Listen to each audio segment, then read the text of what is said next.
I'm talking specifically about decarbonization through, is the sound not great? Should I put it on the desk? Put it in, turn it off? Okay. So I'm specifically talking about achieving decarbonization through shipping contracts. My PhD thesis was all about greening shipping contracts, but this is a bit of a narrower focus because green refers to a wide set of environmental considerations, and that can include a number of pollution factors, such as oil spills, which we've spent quite a lot of time discussing. But decarbonization is specifically the climate change agenda. So really, this is talking about how contracts can be used as a tool to really supplement the regulatory regime that we have and look at private law mechanisms for advancing the climate change agenda, because we've got some very ambitious targets set for the shipping sector. And the hope is that we will actually be able to achieve them. So what I'll be talking about today is I'll first go over some of the regulatory developments on decarbonization, just to see what the regulatory landscape looks like at an IMO level, a little bit at an EU level as well. And I see no one has spoken about this yet at this program, so I'm glad that I'm not boring you with stuff you already have heard about this week. So I'll go through what the IMO has set for us and what the EU has. And then I'll talk about why the regulatory regime as it stands alone might not be enough. Why we might need to explore pluralistic forms of governance, such as contract governance.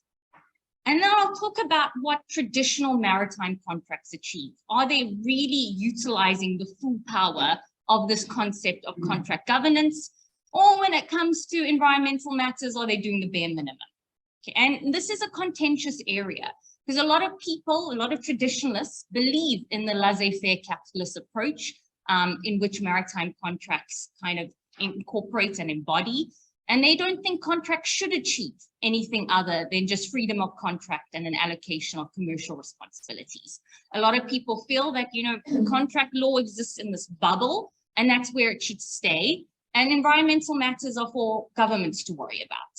So some people do feel that way, but this is not what I'll be talking about. I'll be talking about how contract governance can really kind of blur the lines between public and private divides and help the regulatory regime. I'm not saying this is the only way to achieve decarbonization is through shipping contracts. No, we need regulation, but the regulations can be supplemented by contract governance. And then I'll be looking at the contractual tools for net zero. So some of the more contractual mechanisms in the form of climate clauses and what we can do to actually decarbonize contracts, so to speak. So the IMO has given us a decarbonization roadmap. It has identified what it calls levels of ambitions. It seeks to reduce the total greenhouse gas emissions from international shipping, which they hope should peak as soon as possible, and then should be reduced by at least 50% by 2050 compared to 2008. This pathway has explored a number of measures. So regulations are just one part of the package. They've also looked at a number of other things in their mid and long-term package of measures. So at the moment, we've got some regulations, but we don't really know the way forward in what other tools will assist the regulatory components of this package of measures. At MPC 76, the IMO approved the work plan to progress development of mid and long-term measures. So the short-term measures for now are really just our regulatory tools, and we will be supplementing those regulatory tools. Now, the Intersessional Working Group on Greenhouse gas emissions met this year, in 2022, to talk about what this basket of measures would comprise for mid and long-term measures. And the problem here is that we don't really know where we're going for mid and long-term measures. And the IMO is stalling a bit. There's a lot of conflict of interests at the IMO. It is struggling to decide, are we going to agree on a market-based mechanism? Are we going to implement fuel levies? The IMO is kind of stalled on where it stands as to what to do next. And there's some rumors that this might only be resolved at MPC 80, which is, 2 years from now, 3 years from now. And can we actually wait that long to figure out what global measures the IMO wants to implement? So at MPC 76, the IMO did confirm what its regulatory measures were. So we don't know what the mid and long-term measures that are going to supplement these regulatory measures are going to be, but we know what they intend to do from a regulatory perspective. So they intend to implement the EEXI, which is kind of evolved from the old EEDI, which was an energy efficiency design indicator. But the previous energy efficiency design indicator, which was implemented in 2013, only applied to new vessels. So new vessels would have to meet a certain design criteria in terms of energy efficiency. The EEXI is now going to apply to all vessels from the beginning of next year. So all vessels are going to have to meet a design requirement. And this is something that they need to show in their vessel certification, and at their next survey, they'll need to prove it as well. Then we have the carbon intensity indicator. And this really is a measurement of the of the vessel's carbon intensity during its voyage. It needs to be shown or needs to be reported annually. So every year the vessel will need to report its carbon intensity. And then it is given a labeling. So after it reports on an annual basis what its carbon intensity is, it will be given an A, B, C, D, E label in terms of how good it is in terms of carbon intensity. And then they also each vessel will have to carry an enhanced ship energy efficiency management plan, which is really how it intends to meet the CII rating. So how is it going to continually and annually improve upon its previous performance, and what is the methodology it is going to employ? And all this is taking effect from 1st of January 2023. What has the EU done about decarbonization in shipping? We already have some existing regulations. The Alternative Fuels Infrastructure Directive is already in place, which covers LNG for ships, as well as shoreside electricity supply. They also have the EU MRV regulation, which deals with monitoring, reporting, and verification of CO2 emissions. There's also the sulfur content fuel directive. We know sulfur was the topic of concern up until 2020, when we were going to lower the limits on fuel content of sulfur. And also the renewable energy directive applies to shipping as well. But the EU wants to be even more ambitious than its existing regime that applies to shipping. It wants to look at a specific package of tools that will target shipping to get shipping ready for Fit for 55. So the EU wants to see shipping reduce its total emissions by 55% leading up to the year 2030. How it's going to achieve this? Well, it's got really these main initiatives which it's going to put forward. They want to include shipping in the EU emissions system trading system directive. So the EU, it's basically the EU is going to include shipping in this market-based measure, which it already applies to other sectors.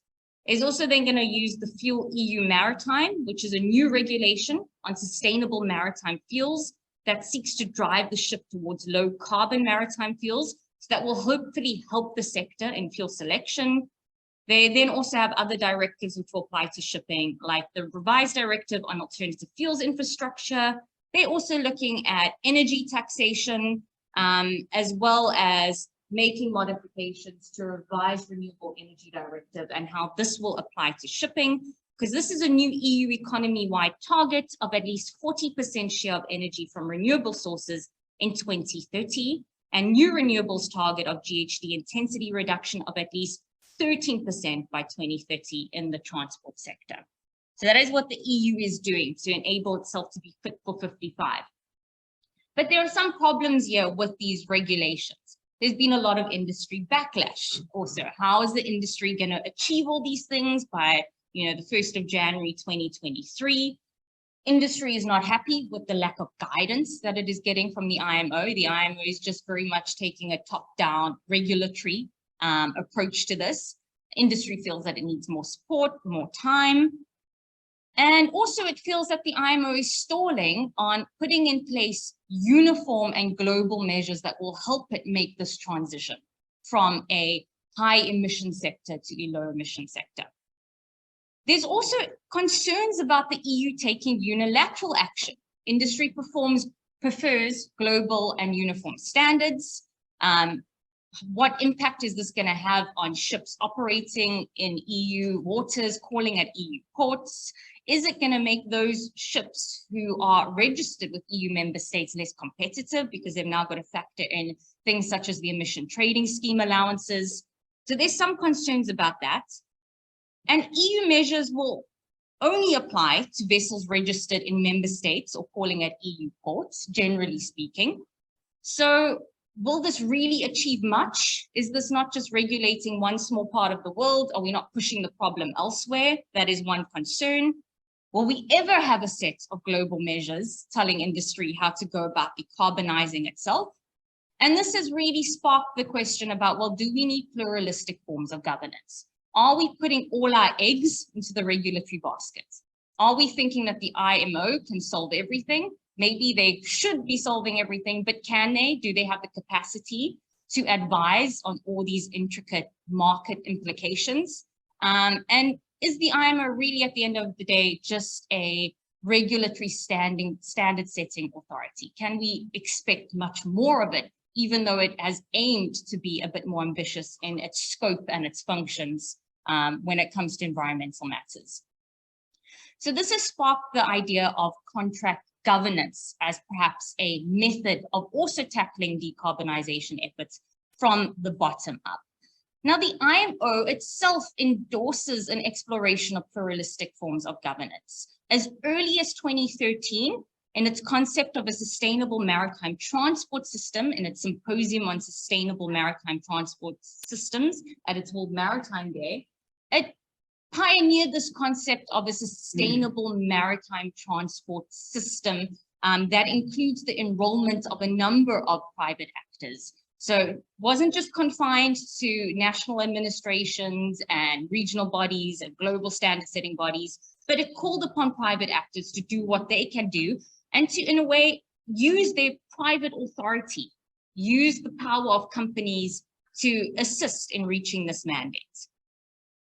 Contract governance contemplates a wide range of rule and decision makers. So contract governance is a theory that we apply in contract law, which allows us to see contracts as not just bilateral agreements operating within this isolatory bubble. Contract governance allows us to use this pluralistic form of governance to view a wider range of issues. So issues that might not immediately impact on the parties directly, but it considers an external atmosphere, an external milieu of problems such as the decarbonization agenda. Contract governance also considers the interplay between external and internal impacts on decision-making in institutions, both state and corporation. And it looks at the analysis of weak spots within a scheme of collaboration. So this pluralistic form of governance really looks at, well, if state entities are not achieving something, where are the weak spots in regulation and where can contracts come in and supplement and help amend some of the issues that we have with regulation, especially in a sector like shipping that is so transboundary and it's very hard to set global standards for to get everyone to agree to. So contract governance might be a very, very useful tool. It also comprises both traditional and progressive assertions that contracts govern. So contracts can govern a set of outcomes. They can essentially control contractual performance, but we are also here concerned with the governance of contracts. Okay, do we need to look at a contract and say, well, what should a contract be achieving? Do we need to govern how contracts work? More on contract governance is that we know it incorporates theories of corporate governance as well as private authority. So this recognizes that the private entity is actually a body of autonomous lawmaking. Big corporations have their own internal policies, their own internal systems, and they operate, many of them, as kind of quasi-states in how they run themselves and they run their international business. And we have for a long time recognized these reflexive governance mechanisms. So private authority is a theory that's been around for a long time. We've also looked at regulated self-regulation. That is a legal theme that has been around for a few decades already, and ways of connecting the corporate world and the state-centric world. But what contract governance can achieve that perhaps these theories haven't managed to is that it goes deeper into the market transactions that govern how companies exercise their private authority. So market transactions are really the tools and the expressions of how private authority is exercised. And if private authority is to be used for a specific aim, well, then we need transactional contractual tools. It also considers contract and third parties. So recognizing that third parties also exercise influence over the parties to an agreement, and that a contract itself might have impacts for third parties. It also views contracts and networks. So contracts form part of a much greater network of relationships. More work is being done here in this area in terms of supply chain life cycle management. So where you look at the whole existence of a contract and you see what are its external impacts and what are the relational aspects of a contract. And then contract and organization. So contracts are really imperative in determining how contracts enable a company to establish its power, its relationships with other parties, reputational interests. So contract and organization is a big part of contract governance as well.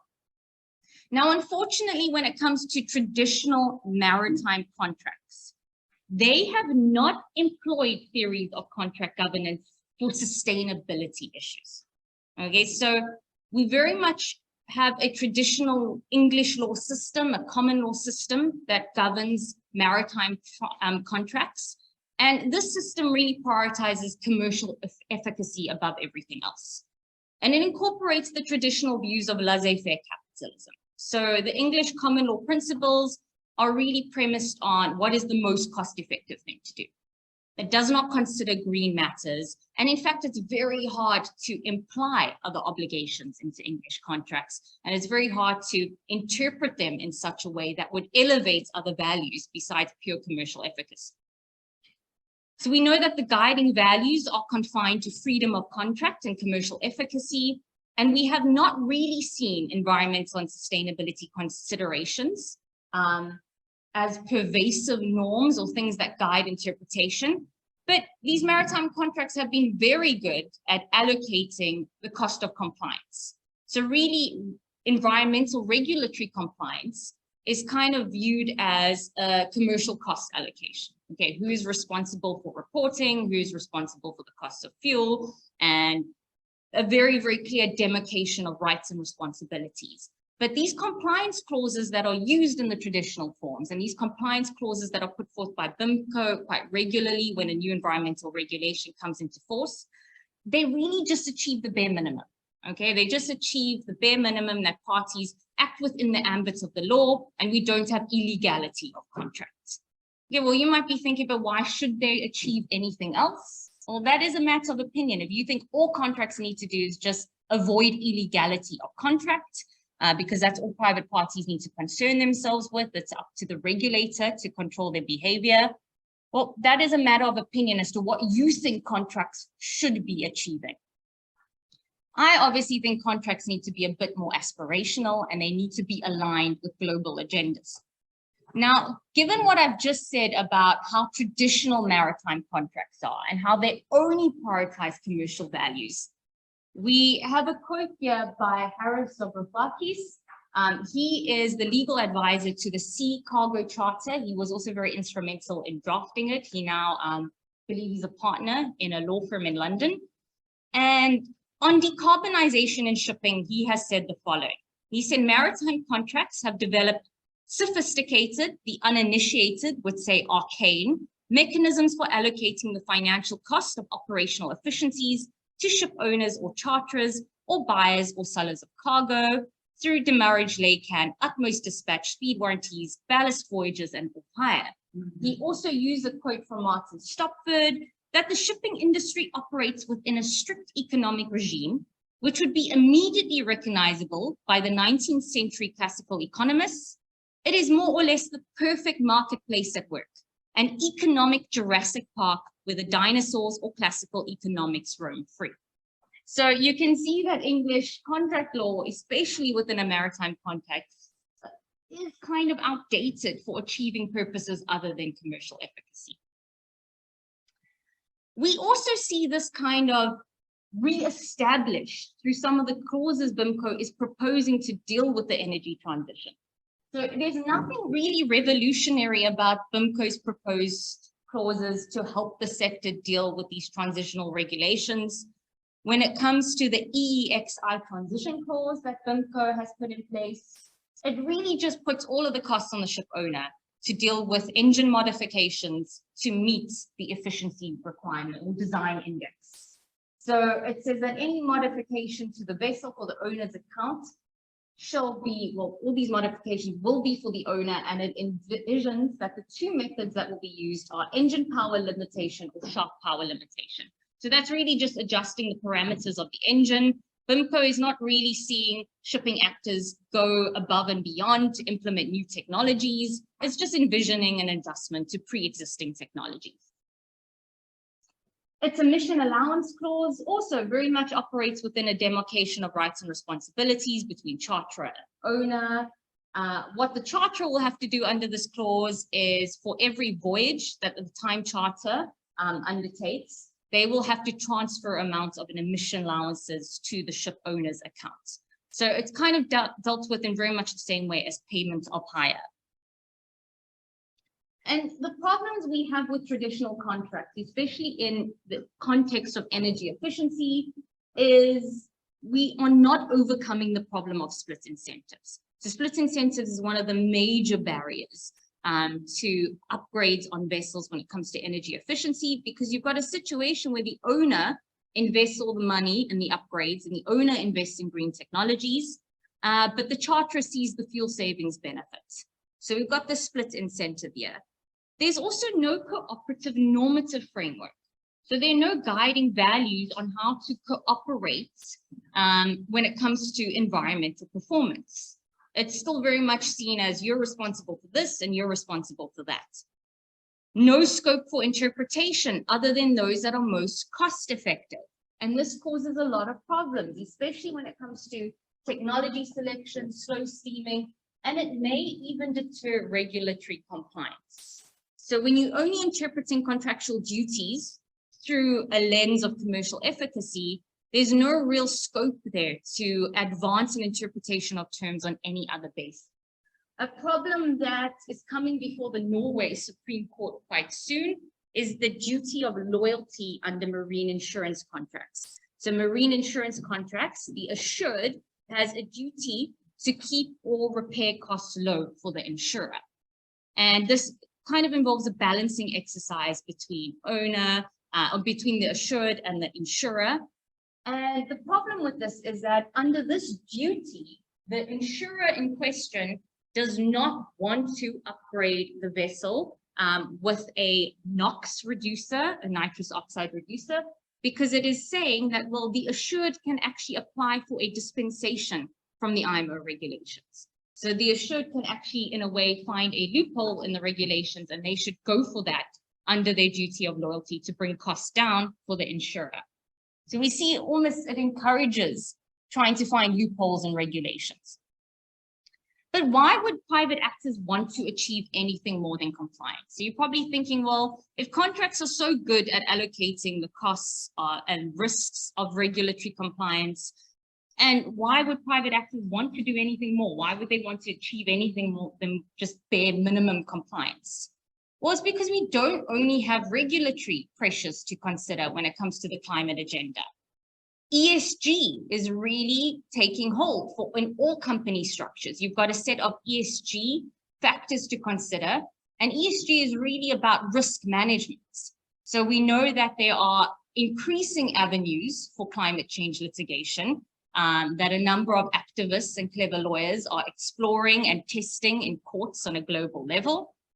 There's also the risk of greenwashing. of saying that you're greener than you actually are. And almost all companies have to subscribe to some sort of idea that they promote greenness. We also have green finance frameworks. So although shipping, being quite traditional, hasn't sought out the funds available under green finance frameworks, they are there and they will need to be tapped into to mobilize the funds needed to decarbonize an entire sector. Now, what these frameworks are going to do is they're going to have knock-on effects that need to be realized in contracts. So if a vessel is financed under a green finance scheme, every transaction that follows on from the credit facility is going to need to in some way be greened to align itself with the green finance framework. Otherwise, we risk greenwashing and we run the risk of having a vessel that is a green finance vessel that is not doing things that are effectively green in practice. We also have a number of voluntary frameworks that shipping actors are signing up for. By signing up for these frameworks, they are advertising themselves as having a commitment to the climate agenda, and they don't want to therefore open themselves up to the risks involved when it's found out that they are not actually meeting the targets put forth by these frameworks. So we want to give them the contractual tools which will enable them to meet such ambitions. There's also long-term market resilience to consider. You want your vessel to be fit for the future. You don't want to just do minor modifications for bare minimum compliance. Can we look at contracts in such a way that we can aim for more, or we can make our vessels future-proof by adhering to greater decarbonization ambitions?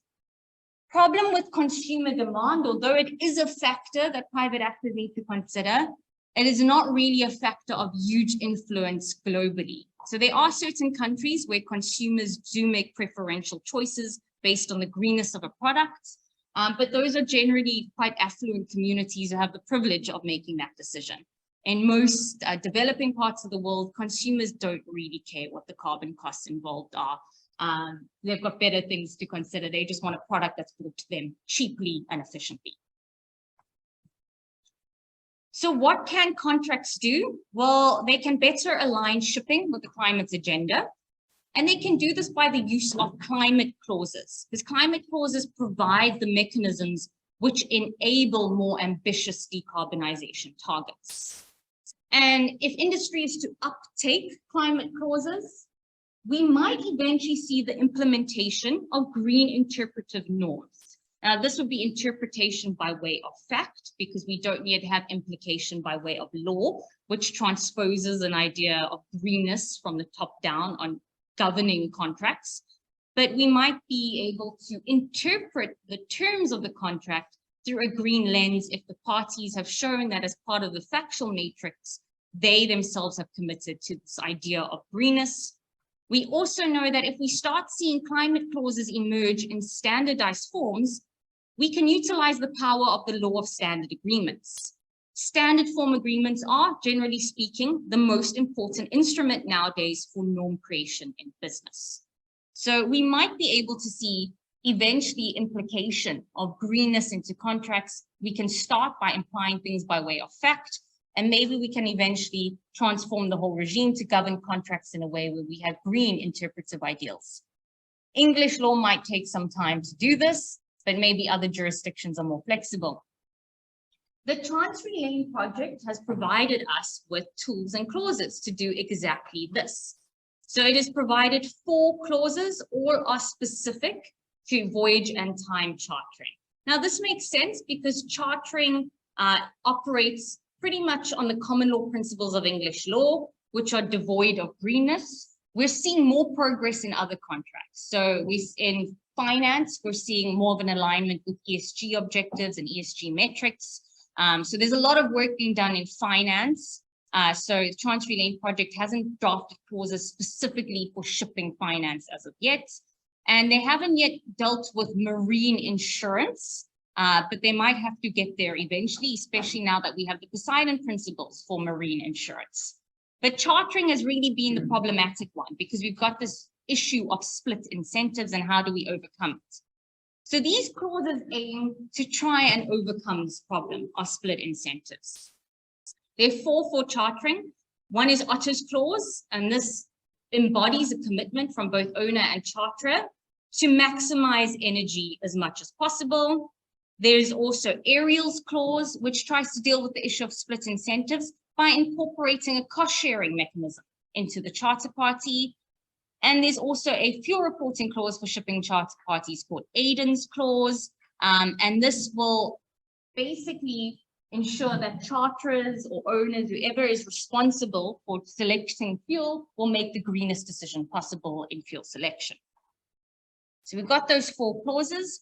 And what do these clauses employ? What contractual tools do they use? Because they're not just one stick-on clause. They basically give you a whole set of provisions, including recitals and preambles that you can use to effectively, in a way, green the whole contract. So the first thing that they try to do is they use recitals and preambles. I'll talk a bit about how this achieves a cooperative normative framework for interpreting contractual terms. They also realize the goals of green finance frameworks by really carrying on green finance initiatives in a more life cycle approach. They address energy efficiency as a negotiated term and try to overcome split incentives through figuring out better ways to share the costs of new technologies and to both benefit from the fuel savings from new technologies. And they also achieve better third-party management by looking at bunker supply monitoring systems and manufacturer faults. So the first thing they use are recitals or preambles. Now, these are the background provisions, usually at the top of a contract where you can insert one, and it will illustrate the commercial context. So a recital can say, well, what is the purpose of this contract? What is it trying to achieve? And this will be considered part of the factual matrix that is used to interpret other provisions. And we have an English law case, Blackpool FC Limited and JC Baltic International, which said that recitals are considered part of the factual matrix, which will be used to interpret other terms of the contract. So you, in a way, kind of greening all your contractual terms by saying they are to be interpreted in this way. And that might be whatever way you wish, meeting a certain climate change targets, meeting a decarbonization framework agenda. Now, Chancery Lane provides ED's recital. So it is a recital put at the outset of your contract to frame a contract and the intentions of the parties in terms that are aligned with achieving net zero or net negative emissions and Paris Agreement goals. One standard form agreement which already makes use of a recital or preamble is the recital con. The recital con does this very well because the whole purpose of the recital con is to recycle the vessel in an environmentally sound manner, consistent with international and national law and relevant guidelines. So the recital con, just by having a preamble at the top, says this is the purpose of this contract. We want to recycle the vessel in a green way that overcomes the issues created by cash buying, the issues created by beaching and stranding vessels in foreign jurisdictions. And the preamble is quite a powerful tool in interpreting sale agreements for the purposes of recycling. We also realize the impacts of green finance frameworks.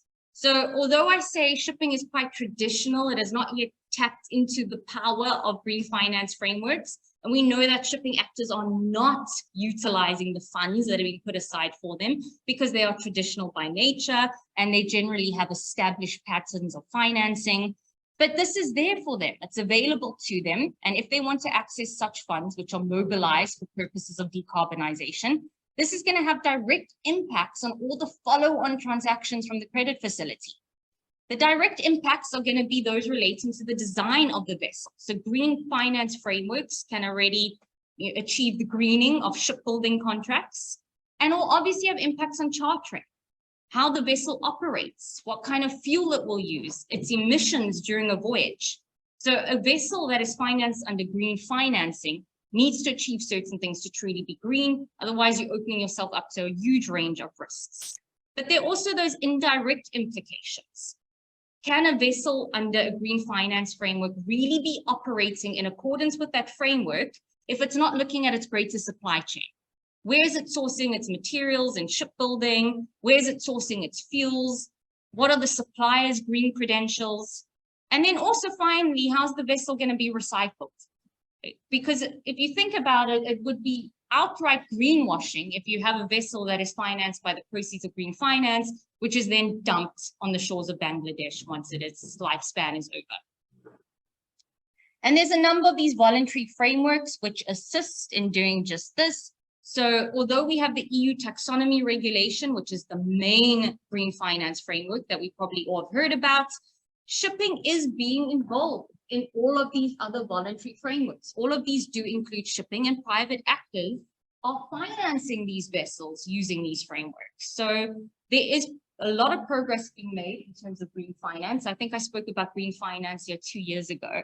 And we are now realizing the normative impact of green finance frameworks for maritime contracts more generally. The other thing that these climate clauses achieve is energy efficiency as a negotiated term. So the idea here is to overcome split incentives.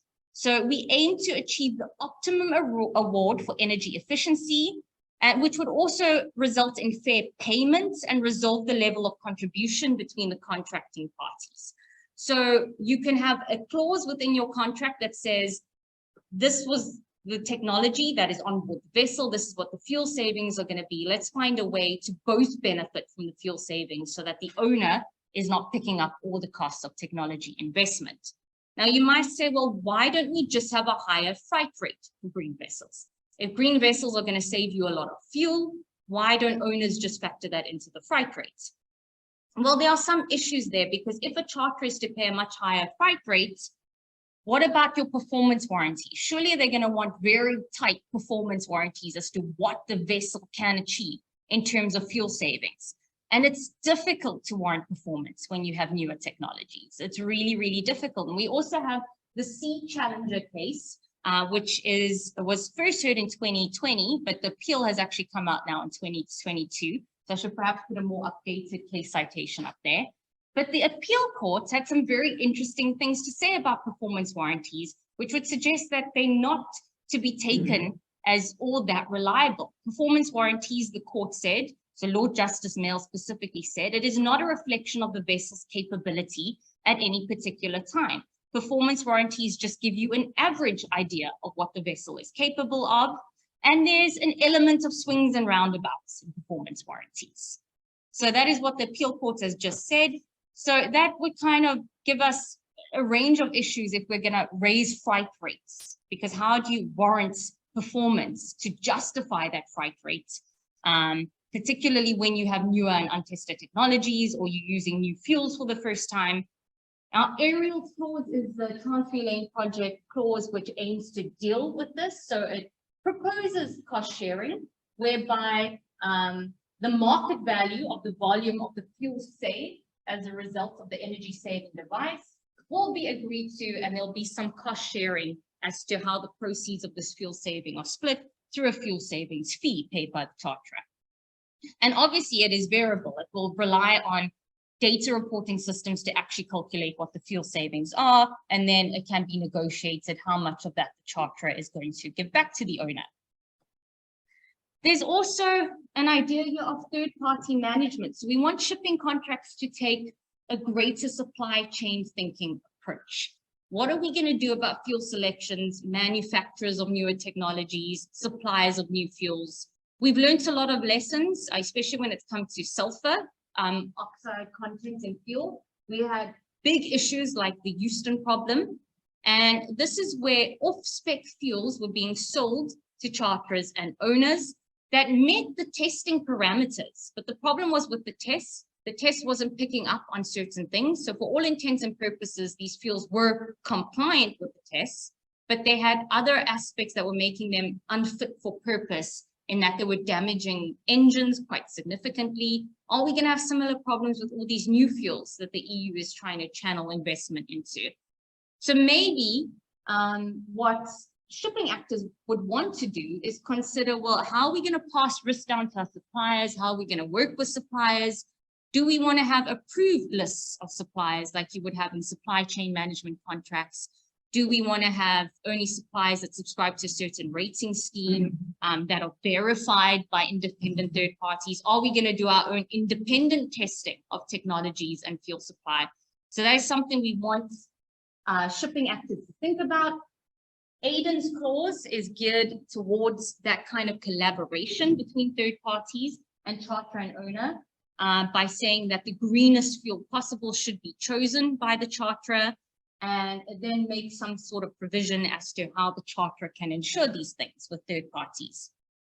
So what are all the outcomes for maritime contracts when it comes to using climate clauses? Well, it makes maritime contracts readily able to adapt to compliance risks. So because we're aiming for greater ambition here, we're not just meeting the benchmark of what is the bare minimum. Hopefully we are more adaptive. We have contract clauses in place that are steering performance of contracts into a certain direction. We can thus achieve greater ambition than mere regulatory standards. And I've spoken about some of the pressures as to why you would want to do that. Why would you want to achieve more than mere regulatory compliance? Because you do have all these external pressures. And although we haven't yet really seen a huge wave of success of climate litigation, it is heading in that direction where very, very enthusiastic activists and green lawyers are all trying their best to find new ways of suing private actors and entire sectors for their carbon contributions. We are also going to see the hardening of soft norms. So by taking up climate clauses, we are creating these business norms through the power of the law of standard form agreements. And we can hopefully at some point push English contract law to evolve. Okay, traditionalists will say this is not possible, but much of English contract law has actually evolved out of maritime disputes and disputes arising out of the clauses used in standard form agreements. So if our standard form agreements now include green and climate clauses, we'll see the courts having to consider these new customs and way of doing things. And we might eventually be able to achieve green implication by law of certain terms. And the normative effect can extend to other contractual settings. So this will have a kind of, ripple effect for all the other commercial transactions that shipping actors must necessarily undertake throughout the vessel's lifespan. So that's really where I wanted to end today. I won't be using the full hour, although I think we're close to it. But I just want to ask your opinion, whether you think contractual governance is something worth considering, if you think it's necessary, or if you're more traditionalist, that contracts really serve one purpose. Do they just serve a purpose to, make things commercially viable for the parties in a certain way, and bare minimum compliance is all that needs to be achieved in a contractual setting? Governments and state regulation must deal with the rest. Does anyone have any opinions on the matter? Yeah. I agree with you. Yeah. The traditional and the other. Yeah. Why did you do you mentioned ship finance. I think it plays the role of role. Yes. Described. Yeah. Banks can find the shipping, and then financing without LA or very much subject to satisfying all these requirements by the borrower, i.e. shipowner. Absolutely. So no application, no all the rules and regulations we're talking about, no money. Yeah. Well,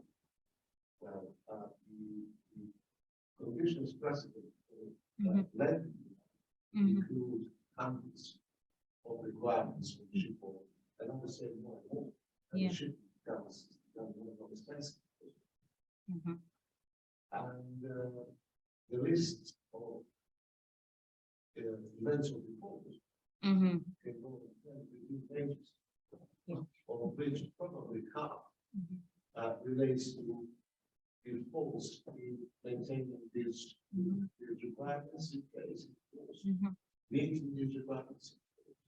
So the matter, the reality is to control whether this is really happening. And I think this measure requirements are very, very Absolutely. And I think I would agree with you. That's one of the problems with kind of the previous systems before the EU taxonomy regulation, the EIB had a number of green loan programs for shipping, but they were too administratively cumbersome. There was just too many issues with them, and they existed within this realm of different policy frameworks, and no one really knew what they meant. And that was a big issue. And I think that's why the Poseidon Principles has taken less of a prescriptive approach. It said, you know, you can insert these standard covenant clauses into your loan agreements, but what we're trying to achieve here is kind of more a normative direction. We're not going to make things too burdensome at this point. We're just requiring basic reporting at this point, and we're hoping this will have a follow-on effect. Yeah. For me, maybe one of the most important parts is the start of the presentation. You were saying a lot of people just prefer to take the cheapest, the most efficient way. So that is everything about environment, about progress. It's really, we can always apply norms. We can adopt the charter with owners. I think we should also start from the bottom of society. That people will try to impose on the owner that we were saying when you have a choice to solve the most right back. If everyone will just try to more environmental options, then maybe it's so much easier just to apply the maritime contract on the owner. Absolutely. But I know that the possibility but that's a good point, because we do need all of these external pressures to change what ship owners and charterers consider. At the same time, it's so much easier to impose from the bottom, the society level. And at the same time, it's much more complicated than from the governmental connection. Maybe it's mature years, 10, 15, summertime, just to 2050, right? Yeah. 28. Now, I personally believe we need to get shipping actors to see that, you know, environmental risk and climate risks have a monetary value, and so behavior needs to change to manage these risks. Maybe we're not there yet where the risk is great enough. Maybe we're not at that point, but I think we are getting there. I think we're definitely getting to that point where there's going to be, you know, new claims emerging out of greenwashing. There's going to be new forms of claim arising, because we are really making huge advances in attribution science as to apportioning climate blame to certain actors, which opens up a new realm of civil litigation. So we probably are not there yet where we can make private actors accountable for their share in climate change, but we are getting there. We really are. And whether they realize that, I don't know. Let's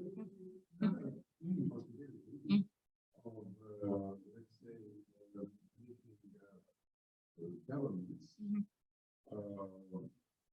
impose green contracts in some sort of taxation incentive. So let's say different shows the contracts, but we will give special tax possibilities for making it so the green contracts cheaper or at the same balance as the contract without the profit. And in that sense, make them competitive and enable financing. Are there any initiatives in that sense? I think in the UK, let's say. Not in the UK. I wouldn't say, not in the maritime sector. I can't speak for every sector. And I think the UK might be a bit reluctant to do it to such a global sector. But it's a good idea now that you mentioned it. I think it's something that's worth considering. But how would enforcement work? How are you making sure that these companies actually adhere to green? From the maritime transport by green contracts form will be taxed on a lesser level percentage than a normal, let's say, polluting. Okay, yeah, that could work. I just wonder how they would monitor and verify that contractual performance is actually green. That might be a bit difficult. Are they just essentially greenwashing their contracts to get the lower tax incentives? So you would need more kind of expansive clauses to kind of deal with that and how it would work. Yes.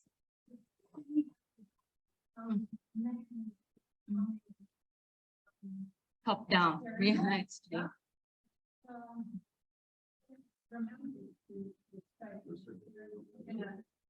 Yeah. Exactly. And that's why I say we do need regulation. We do need global standards. I'm not trying to undermine the role of global standards by any means. That is totally necessary. But when it comes to specifically governing contracts, governments are a bit reluctant because contracts are about freedom of contract. Yeah. Yeah. And this is a problem that the EU is having as well. They're Fit for 55 conferences. The Nordics are brainstorming ways to try and green contracts, and they really hitting this wall of how do we green contracts when no one is willing to impose green norms on contracts, because contracts are traditional and all about freedom of contract. And when I spoke about green norms in a conference quite recently, I don't know if any of you are familiar with Professor Barris Sawyer. He's written a lot of the books on contract of carriage. He was totally against this idea of mine of green norms in contract. He said, yeah, he said this will never work. Never work. No, unless Parliament enacts legislation to say this is going to work. And he says shipping actors are never going to take up these green norms. But I mean, he's very traditional, isn't he? So his thing is, well, his whole premise is that it needs to be equated into costs. Needs to be, unless you are making cost savings from being green, or there's some sort of incentive, how's it going to work? Yeah. Yes, thanks. Yeah. Thanks to the life of that role for information. Point at any time. So point their own experts, their own, to go and monitor whether all these clauses that the people at the bottom accept and agree with are really the form. So that's the banking business, nothing to do with the government. But the government, there is one more element in this, which are classification societies, which Yes. play a very important role in shipping for the vessels which get to keep the standards, as you were talking about. Yeah. And they represent the government, so the flag, right? And if the governments accept this position on a greenwashing and everything else, classification society and temples. Yeah. So your ship is built, A, B, C, D, etc. It will get that certificate. Otherwise, you will wait until you comply. Yeah. Without which no certificate, without which no ship. Absolutely. So, I mean, really the point I've been trying to illustrate here is that the problem needs multiple angles. So we need various solutions, and we do need pluralistic forms of governance. I'm not saying contract governance is going to achieve this alone. I'm not arguing for it over regulation, but I do think we need supplementary measures, supplementary avenues for achieving these very ambitious topics. So unless there's any questions, I'm happy to pass on the mic. Thank you very much. Thank you.